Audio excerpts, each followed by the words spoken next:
Hello guys, അപ്പോൾ ഇന്ന് നമുക്ക് കൊക്കോ കോൺ ചിക്കൻ ഫിൽസ് ഉണ്ടാക്കാം. അതിനായിട്ട് ആദ്യം തന്നെ കുറച്ച് ബോൺലെസ് ചിക്കൻ എടുക്കുക.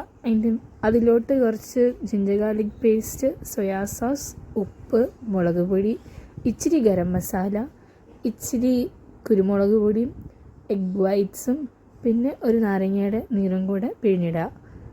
എന്നിട്ട് അത് നല്ലോണം മിക്സ് ചെയ്ത് 10 മിനിറ്റ് മാറ്റി വെക്കുക. ആ സമയം കൊണ്ട് നമുക്ക് അതിൻ്റെ കോട്ടിങ് റെഡിയാക്കാനായിട്ട് മറ്റൊരു പാത്രത്തിൽ ഇച്ചിരി കോൺഫ്ലവർ പൗഡറും, ഇച്ചിരി കോക്കനട്ട് പൗഡറും, കുറച്ച് ഉപ്പ്, കുരുമുളക് പൊടി, മുളക് പൊടിയും കൂടെ മിക്സ് ചെയ്തെടുക്കുക. എന്നിട്ട് നമ്മൾ ഈ മാരിനേറ്റ് ചെയ്ത് വെച്ചിരിക്കുന്ന ചിക്കന് ഇതിൻ്റെ അകത്തോട്ടിട്ട് നല്ലോണം കോട്ട് ചെയ്തെടുക്കുക.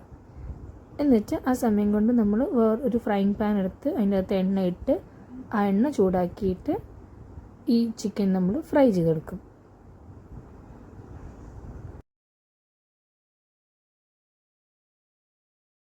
എന്നിട്ടൊന്നുമില്ല, ഈ ഫ്രൈ ചെയ്ത് വെച്ചിരിക്കുന്ന ചിക്കന് ഒരു പ്ലേറ്റിലോട്ട് മാറ്റുക, കെച്ചപ്പോ മിയോണീസോ കൂട്ടി കഴിക്കുക. സംഗതി സൂപ്പറായിരുന്നു.